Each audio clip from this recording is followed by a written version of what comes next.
ஈரோடு மாவட்டம் சாயக்கழிவு பிரச்சினைகள் தொடர்வதால் விவசாயிகளின் வாழ்வாதாரம் பாதிக்கப்பட்டுள்ளது. சாயக்கழிவு நீர் கலந்த நீரை குடிக்கும் மக்களுக்கும் பல்வேறு உடல் உபாதைகள் ஏற்படுவதாக புகார் எழுந்துள்ளது.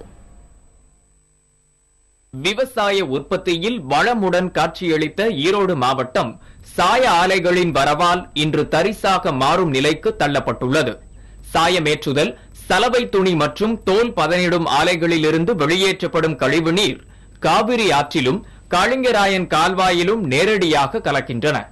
இதனால் நிலத்தடி நீர் மாசடைந்து குடிப்பதற்கு தண்ணீர் கிடைக்காத நிலைமை உருவாகியுள்ளது. இது மட்டுமின்றி காவிரி ஆற்றிலும் அதனை ஒட்டிய பகுதிகளிலும் சாய கழிவுநீர் தேங்கி நிற்பதால் விவசாய நிலங்கள் பாழ்பட்டு கிடக்கின்றன. சாயப்பட்ட வராதுக்கு பிறகு நான் எல்லாமே வச்சுட்டு இருந்தேன். சோளம் போட்டாலும் சோளம் கருவிப்பு வருது, ரெண்டாவது மக்காச்சோளம் போட்டாலும் கருவிப்பு வருது, எந்த வெள்ளாம ஒரு வெங்காயம் போட்டாலும் கருவிப்பு வருதுங்க. சாயத்தண்ணில மாட்டுக்கு முடியல, இப்போ காட்ட முடியல, பூரா மோருமா கிணத்துல கிடக்குது. அது போற போட்டு எல்லாமே பூரா 4 கோட்டி 5 கோட்டி பள்ளத்தில் வெளியேற்றி போய் பூரா காடு பூரா காஞ்சி போச்சு, வறட்சி ஆகி போச்சு. அந்த வேடலாகி போய் மாடுகள்லாம் வச்சிருக்க முடியல, ஆடு மாடு ஒன்றும் வச்சிருக்க முடியல. குடிநீர் மாசடைவது ஒரு புறம் என்றால், சாய ஆலைகள் மற்றும் தோல் பதனிடும் ஆலைகளிலிருந்து வெளியேறும் நச்சு புகை காற்றில் கலப்பதால் பல்வேறு சுவாச நோய்களால் மக்கள் பாதிக்கப்பட்டுள்ளனர். எல்லாம் தோல் சாப்பு சாயப்பட்ட வாசம், ஏகப்பட்ட வாசம் வந்து அடிக்குது. வீடெல்லாம் இங்க எல்லாம் அடிக்குது, எல்லாம் நண்டு எல்லா பக்கம் இருக்குது. தோல் சாப்பு பற்ற எல்லாம் இருக்கிறதுனால நைட்டு படுக்க முடியல, ஏகப்பட்ட வாசம் வெடி வெடியா. சாயப்பட்டறைகள் மற்றும் தோல் தொழிற்சாலைகளிலிருந்து வெளியேற்றப்படும் கழிவு நீரை மறுசுழற்சி செய்து சுத்தப்படுத்த வேண்டும் என சமூக ஆர்வலர்கள் வலியுறுத்துகின்றனர். இதனை செய்ய தவறினால் ஈரோட்டில் உள்ள நீர் ஆதாரங்கள் முழுமையாக மாசடைந்து மக்கள் வாழ்வதற்கு தகுதியற்ற நகரமாக மாறிவிடும் என்று அவர்கள் எச்சரிக்கின்றனர். இப்ப இருக்கக்கூடிய வாட்டர் வந்து பாத்தீங்கன்னா இப்ப வாட்டர் ரிசோர்சஸ் வந்து குறைஞ்சிக்கிட்டே வந்துருச்சு. இது ஆர்ஓ முறையில நம்ம சுத்தம் செய்யாம விட்டோம்னா இப்ப வந்து வாட்டர் வந்து உங்களுக்கு வாட்டர் ஸ்கார்சிட்டி நிறைய ஏற்பட்டு நம்ம வந்து வாட்டரே இல்லாத தன்மை ஏற்பட்டுன்னு வைங்களேன். 1 லிட்டர் கழிவு நீரை மறுசுழற்சி முறையில் சுத்தப்படுத்த 20 பைசா மட்டுமே செலவாகும் என கணக்கிடப்பட்டுள்ளது. ஆனால் சாய ஆலை அதிபர்கள் இந்த விவகாரத்தில் ஆர்வம் காட்டாமல் உள்ளனர்.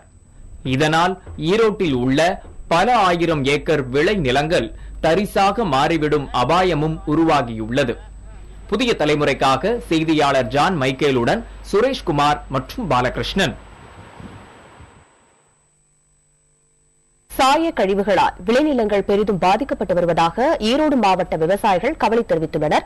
இதுகுறித்து தமிழக விவசாயிகள் சங்க செயலாளர் சுப்பிரமணி, சுற்றுச்சூழல் ஆர்வலர் கேசவன் உள்ளிட்டோருடன் நமது செய்தியாளர் ஜான் மைக்கேல் நடத்தும் கலந்துரையாடலை இப்பொழுது பார்க்கலாம்.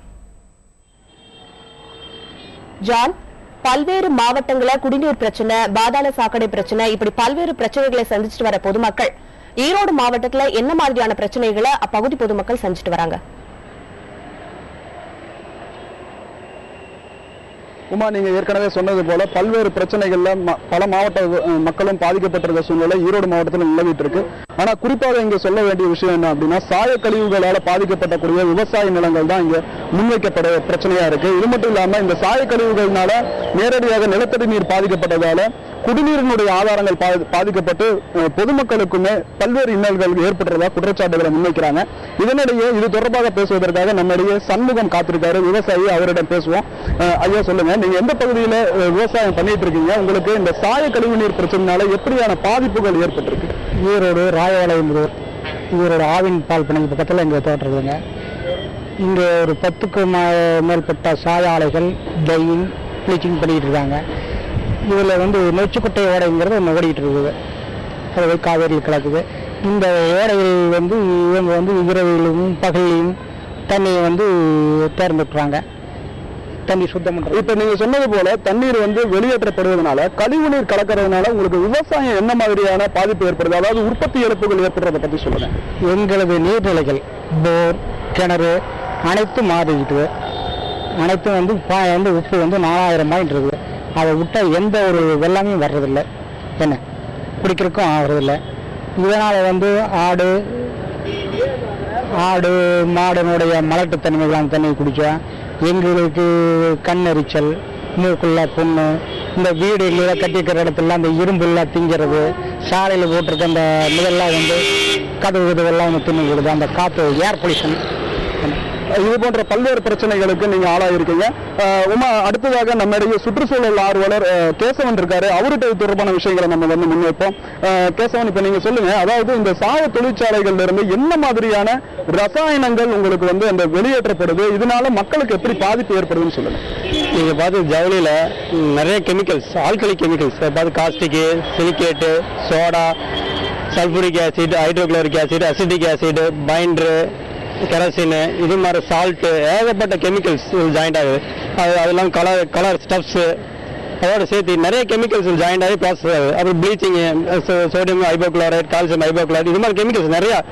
ஒரு நாளைக்கு பார்த்தீங்கன்னா குறைஞ்சபட்சம் காவேரியில் மட்டும் கலக்கிறது பார்த்தீங்கன்னா நீர் எல்லாமே குறைஞ்சது ஒரு நாள் 3 கோடி லிட்டர் நீர் இதில் கலக்குது காவேரியில். இதெல்லாம் அனைத்து குடிநீராக சப்ளை ஆகுது. இதில் பார்த்து எத்தனையோ டன் கெமிக்கல்ஸ் இதுல கலக்குது. இதனால இந்த தண்ணி அத்தனையுமே குடிநீரை சப்ளை பண்றாங்க மாநகராட்சி. நீங்க சொன்னது போல இந்த வெளியேற்றப்படக்கூடிய இந்த ரசாயன கலந்த கழிவு நீரால பாதிக்கப்படக்கூடிய மக்களுக்கு என்ன மாதிரியான உடல் உபாதைகள் ஏற்பட்டிருக்கு? நீங்க பாத்தீங்கன்னா பிறந்த குழந்தைக்கு 1 மாசம் 2 மாசத்துல வீசிங் இருக்கு, ஸ்கின் அலர்ஜி இருக்கு. அதெல்லாம் பெரியவங்களுக்கு ஈரோடே ஃபேமஸ் கேன்சர்.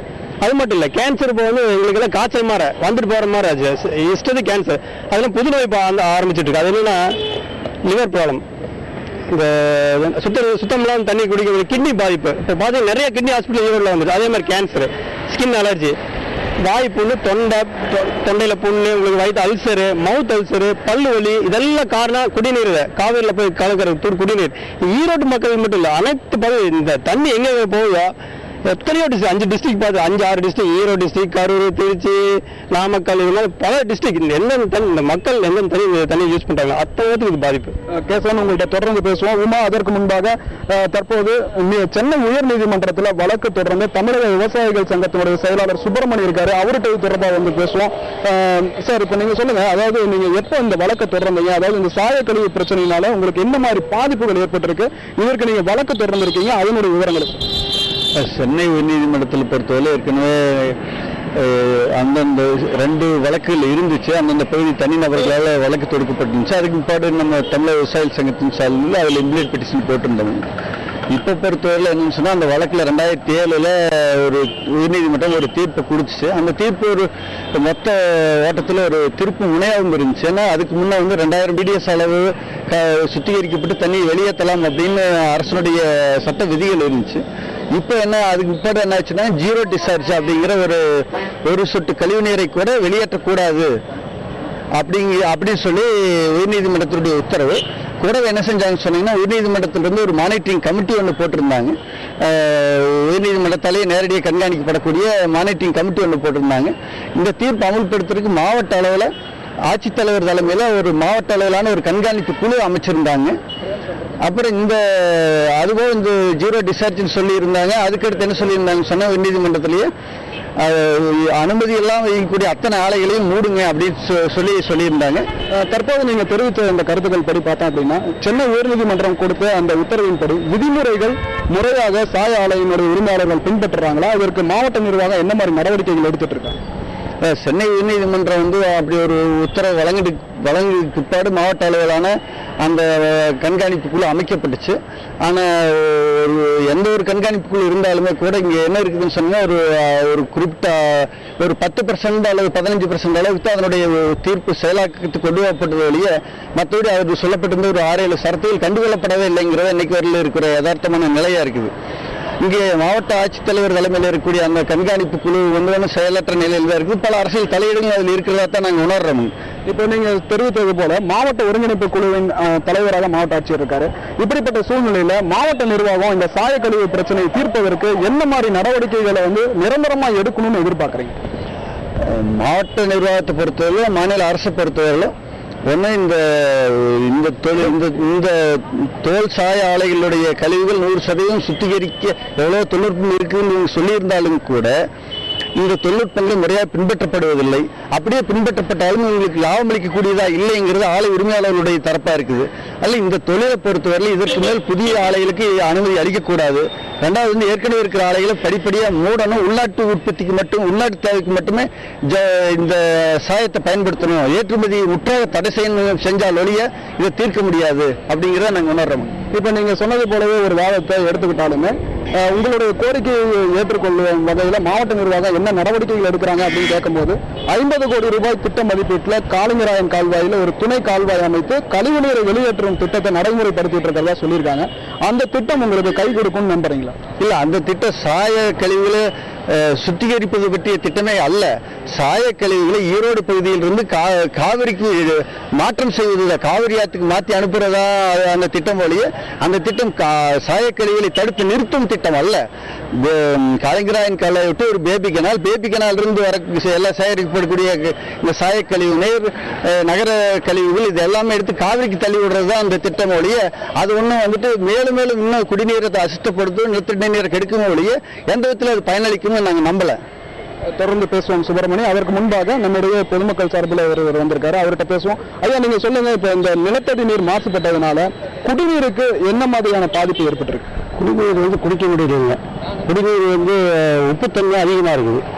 அதனால மாசு கட்டுப்பாட்டு வாரியத்திலிருந்து அந்த குடிநீர் கட்டுப்பாட்டுக்கு ஒரு தீர்வு காணணும். அதுதான் முக்கியம். இப்போ அதாவது பார்த்தீங்கன்னா இந்த குடிநீரை பயன்படுத்துறதுனால உங்களுக்கு வந்து ஏராளமான உடல் உபாதைகள் ஏற்படுறதா சொல்றாங்க. அப்படி வந்து உங்களுக்கு என்ன மாதிரியான பாதிப்புகள் பொதுமக்களுக்கு ஏற்பட்டிருக்கு? பொதுமக்களுக்கு வந்து முக்கியமாக வந்து இந்த புற்றுநோய் இருக்கிறது முக்கியமாக இது பெரியார் மாவட்டத்தில் ஏகப்பட்ட பேருக்கு அந்த மாதிரி இருக்குது. ரெண்டாவது வந்து மூச்சு திணறல், மூச்சு திணறல் ஏற்படுது. புற்றுநோய்க்கு சொல்றதுபடி புற்றுநோய் அதிகரிச்சிருக்குங்கிறத மருத்துவர்களை முன்வைக்கிற வாதமா இருக்கு. அடுத்ததாக சுற்றுச்சூழல் ஆர்வலர் கேசவன்ட்ட மீண்டும் நாங்கள் ஒரு முறை பேசுவோம். சார், இப்ப நீங்க சொல்லுங்க, அதாவது இப்ப இந்த கழிவுநீர்கள் வெளியேற்றப்படாம தடுப்பதற்கு மாவட்ட நிர்வாகம் நடவடிக்கை எடுத்துட்டு இருக்கிறதா வந்து தெரிவிச்சிருக்காங்க. அப்படி இருக்கக்கூடிய நிலையிலுமே நிலத்தடி நீர் பாதிக்கப்பட்டிருக்கு. அப்போ அதை எப்படி சரி செய்ய முடியும்னு நினைக்கிறீங்க? இப்போ ஒரே தீர்வு ஹைகோர்ட் கொடுத்த உத்தரவு தான், 0 டிஸ்சார்ஜ். ஒரு சொட்டு தண்ணியோட வெளியிடக்கூடாது அப்படி கோர்ட்டு கொடுத்துருக்கு. 2007 தீர்ப்பில் தெளிவாக கொடுத்துருக்காங்க. எந்த ஒரு யூனிட்டு, பொல்யூட்டட் யூனிட்டு ஒரு சொட்டுக்குள்ளே வெளியிடக்கூடாது. அதுக்கு இருக்க தன்மை 0 டிஸ்சார்ஜ். அது மட்டும் இல்லை, RMS ஒரு மிஷினரிஸ் இருக்கு, ரிஜெக்ட் மேனேஜ்மெண்ட் சிஸ்டம். அந்த கழிவு திடக்கழிவு மறுபடியும் அதை ட்ரை பண்ணி ஆவியாக்குற அளவுக்கு எல்லா சிஸ்டம் போட்டால் தான் அந்த யூனிட் ஓட்டுறதுக்கு தகுதியானவை. ஆனால் எங்கள் ஈரோட்டில் எந்த யூனிட்டு அதுக்கு